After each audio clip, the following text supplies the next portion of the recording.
Em nome do Pai, do Filho e do Espírito Santo. Amém. Amados irmãos e irmãs, é com muita alegria que nós estamos aqui para juntos estudar e meditar a segunda leitura que a Igreja nos apresenta para a solenidade de Santa Maria, Mãe de Deus.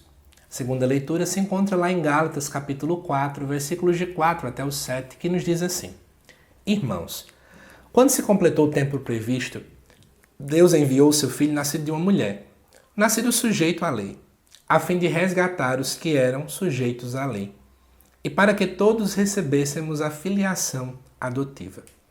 E porque sois filhos, Deus enviou aos nossos corações o Espírito do seu Filho, que clama, Abá, ó Pai.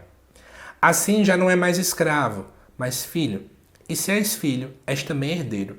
Tudo isso por graça de Deus. Amados irmãos e irmãs, antes de começar a explicar o texto, lembro a vocês que tem uma playlist aqui no canal completa da Carta aos Gálatas. Você que quer aprofundar esse texto completo, né, desde o capítulo 1 até o capítulo 6 da Carta aos Gálatas, dá uma olhada aí na playlist. Mas vamos lá. O texto vai falar, não é, que quando se completou o tempo previsto, ou seja, na hora que Deus sabia que era o momento exato, o momento certo, nesse momento, Deus envia o seu Filho, nascido de uma mulher, essa mulher é Maria, sujeito à lei, ou seja, Jesus foi batizado, Jesus passou pela circuncisão, Jesus foi apresentado no templo. Tudo isso para resgatar os que estavam sujeitos à lei. E aí vamos lá explicar essa situação. O que acontece? Quando alguém precisava ser resgatado, né, a palavra resgate ela é muito importante nesse texto, porque é o que acontecia naquele tempo. Vamos pensar que eu tenho uma dívida, sei lá, eu tenho uma dívida de 20 mil reais. E aí eu preciso pagar essa dívida, mas eu não tenho condições. Ele está assim, José Lucas, se você não pagar até tal data, você vai ter que me dar alguma coisa sua. E aí terminar aquela data, eu não consegui, eu vou e dou a minha geladeira. Pronto, 2 mil reais foi quitado. Só que a gente tem 18 mil, aí me dão mais um novo prazo. José Lucas, se você não conseguir, você vai ter que me dar, sei lá, o sofá da sua casa. Aí eu vou lá e dou o sofá. Moído vai, moído vem, moído vai, moído vem. Daqui a pouco eu não tenho mais nada para dar. Aí eu vou e pá, dou minha casa. Moro no meio da rua. Ou, numa situação mais hipotética ainda, mas que acontecia, eu me dava a mim mesmo como escravo. Ó, fulano, eu não tenho como te pagar.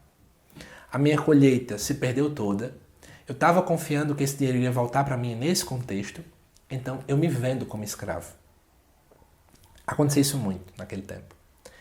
E como é que aquela pessoa poderia pagar essa dívida? Ou seja, ser recomprada, né? Ser resgatada daquela vida de escravidão, ou ter seus bens também resgatados.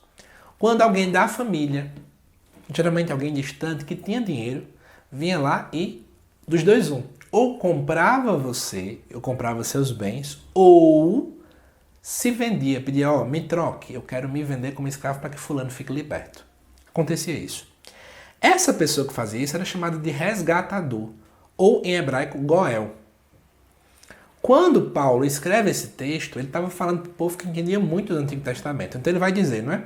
A fim de resgatar, ou seja, de pegar aquele povo que era escravo, diante da dinâmica do pecado, que não conseguia se libertar dela do pecado de Adão e Eva, para que agora, uma vez resgatados, eles pudessem ser filhos de Deus. Podemos pensar, o grande sonho de Deus é que eu e você fossemos filhos, mas aí eu pequei, então fui vendido como escravo e precisava vir alguém para poder ser meu goel, ser o resgatador. Mas para ser um resgatador tem que ser família. Em outras palavras, tem que ser humano. Então Jesus, verbo encarnado, que é Deus desde a eternidade, vem, se encarna no ventre da Virgem Maria, torna-se agora humano e 100% Deus ao mesmo tempo, para me resgatar, para me tirar da escravidão. Olha que coisa bonita. E aí, por que tudo isso aconteceu? Por causa de Nossa Senhora. Era preciso para Jesus ser humano vir no ventre de uma mulher. Então, aí é onde começa a iluminar a importância de Maria dentro desse contexto.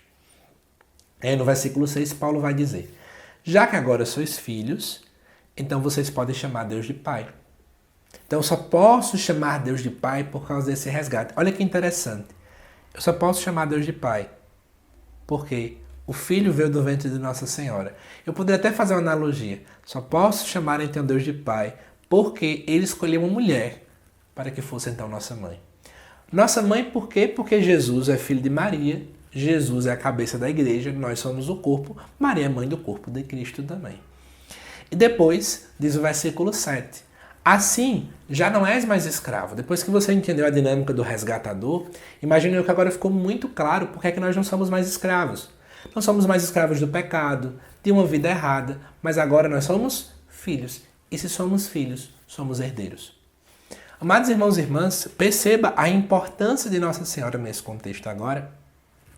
E ao mesmo tempo, perceba a riqueza que eu e você temos por causa de Jesus Cristo.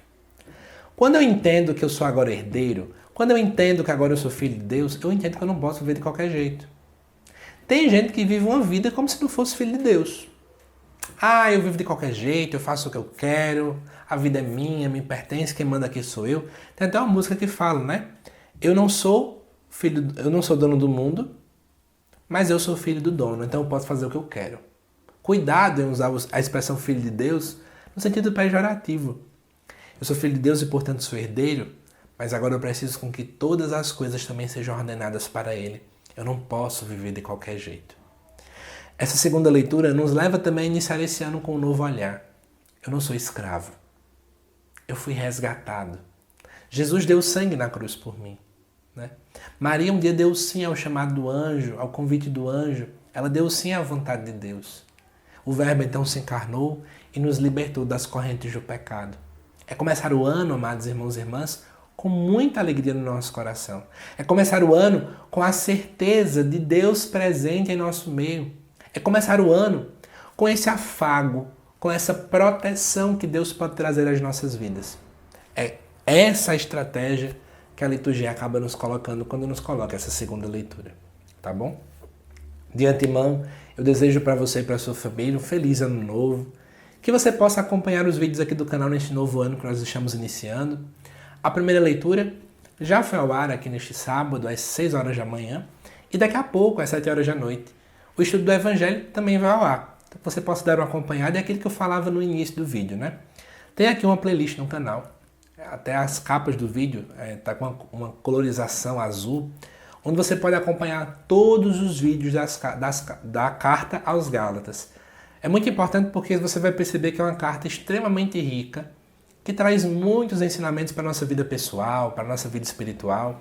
Então, se você puder, dá lá uma olhada, dá lá uma conferida, tem muito material aqui sobre a carta aos Gálatas, e eu tenho certeza absoluta que isso vai gerar em você mais crescimento na sua fé, mais conhecimento na palavra de Deus. Quem sabe você pode começar o ano de 2024 estudando a carta de Paulo aos Gálatas, tá certo? Que Deus abençoe vocês, amados irmãos e irmãs, e eu te aguardo daqui a pouco aqui no canal para o estudo do Evangelho, também desta solenidade, tá bom? Que Deus te abençoe e até mais.